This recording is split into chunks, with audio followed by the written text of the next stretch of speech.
Hello guys, welcome to this video. So in this video I'll show you a Python script which will actually extract text from an image file. So you can see we have a sample image which contains some code screenshot. It contains some code. So what we will do, this Python script will automatically detect and extract all the text from this image and save it as a TXT file.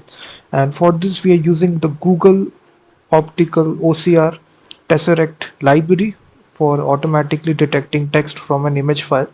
So let me show you the script right here, and as soon as I run the script you will see on the left hand side all the text will be extracted. And as you can see, we are also using OpenCV to show the live preview.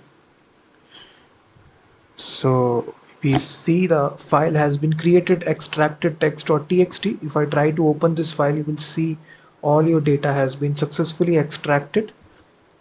So from this image file you will see,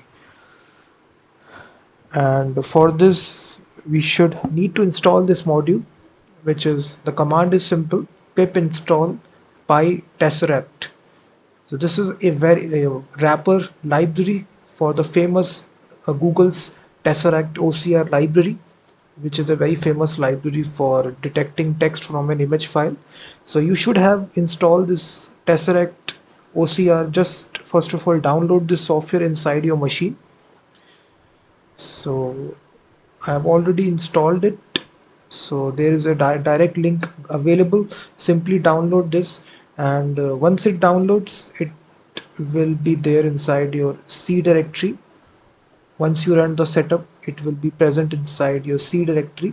I have already installed it, so we have this folder Tesseract OCR, and we now you can also copy this whole path and just first of all go to your environment variables and add this inside this path variable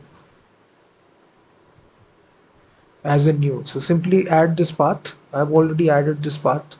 So to enable Tesseract globally inside your system. So after this, uh, let me just create this. All the script will be given in the description of the video. So first of all, we now need to import all the packages, OpenCV package and this Py Tesseract package as well. After that, we just need to set this path, Py Tesseract dot tesseract command. So here you just need to set the full path where your tesseract is located. So I have just copy pasted my full path like this, and after that we can load this image which is present where we'll be extracting the text by OpenCV. So this is code PNG code. So once you load this image, we just need to convert this into like this grayscale image. Then we need to blur this image. For blurring this image, we need to apply Gaussian blur.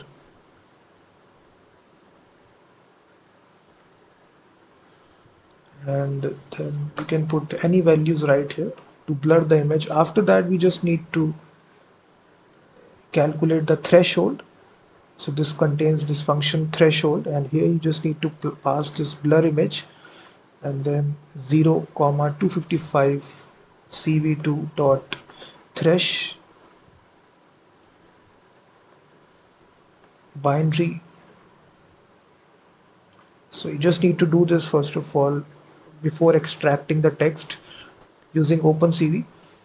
Now we also need to remove the noise as well and invert the image. Again, we are using these OpenCV packages, these methods which are there. After we do this, now we can simply extract the data from the image by using the Tesseract package. So this contains this function which is image to string. So you will see it has a bunch of methods, but we need to use this method which is image to string. It will extract the data from the image. Here you can select the language as well. So I just need the English language, and then you can pass the configuration as well. So it's a very simple library for extracting data from images. Then we can print out the data, and then we can save this data into a text file. For saving the data, we can open this output file, extracted text in a write mode, and then f.write data. That's all. So let me delete this and rerun this application once again. So you will see it will print out the data from this image file and create this text file. If you see, and all your data has been successfully extracted. So we taken this image file which has this text. So we successfully extracted all the text and save it inside a TXT file using this package. So it's a Google Tesseract OCR text recognition library. So you just need to install these two packages to actually use this. So thank you very much for watching this video, and also check out my website freemediatools.com, which contains thousands of tools.